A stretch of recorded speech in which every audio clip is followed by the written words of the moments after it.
வணக்கம் நண்பா, welcome to VJSK films. இன்னைக்கு இது பார்க்க போகிறோம்னா, நம்ம மாரி செல்வராஜ் டேரக்டரில் நம்ம துருவ விக்ரம் ஆக்டிங்கில் அப்கம் ப்ரொடியூஸ் ஆகக்கூடிய ஒரு தமிழ் திரைப்படம் தான் பைசன். இந்த படம் எதிர்பார்ப்பு ஃபேன்ஸ் திரையாக சொல்லலாம். அண்ட் இந்த படத்துக்கு ஸ்டார் காஸ்ட் பார்த்தீங்கன்னா, நம்ம துருவ விக்ரம், அனுபமா பரமேஸ்வரன், டால், ரஜிஷா விஜயன், அனுராக் அரோரா, பசுபதி, அழகும் பெருமாள் மற்றும் பல தமிழ் ஸ்டார் காஸ்ட் இந்த படத்தை எழுதியிருக்காங்க. ரீசெண்டாக அந்த படத்தை வந்து தேர்டு சிங்க்கான சாங்ஸ் சாங் கேட்க தராமல் சூப்பராக பண்ணியிருக்காங்க. அந்த வைபாக இருக்குது. இந்த சாங்கை நம்ம சின்மய் அண்ட் விஜய் சாத் இது ரெண்டு சேர்ந்து பாடியிருக்காங்க. அண்ட் விஷுவலாக பார்க்க சும்மா தரமாக பண்ணியிருக்காங்க. ஸோ வென் பார்ப்போம் இந்த பைசன் படம் எந்த ஒரு பண்ண போகிறாங்கன்னு.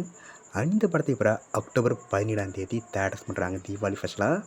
ஸோ மிஸ்ஸர்மா படத்தை தேட்டர்ஸ் போய் பாருங்கள். அண்ட் படத்துக்கு நான் ட்ரெயிலர் பார்த்தினா அப்படியே கிடச்சதும் நம்ம சேனல் கன்ஃபார்ம் அப்டேட் பண்ணுறேன். அண்ட் பிடிச்சிருந்தா லைக் பண்ணுங்கள், கமெண்ட் ஷேர் பண்ணுங்கள். அண்ட் மறக்காம சேனலை சப்ஸ்கிரைப் பண்ணிக்கோங்க. மீண்டும் இது போன்ற வீடியோவில் சந்திப்போம்.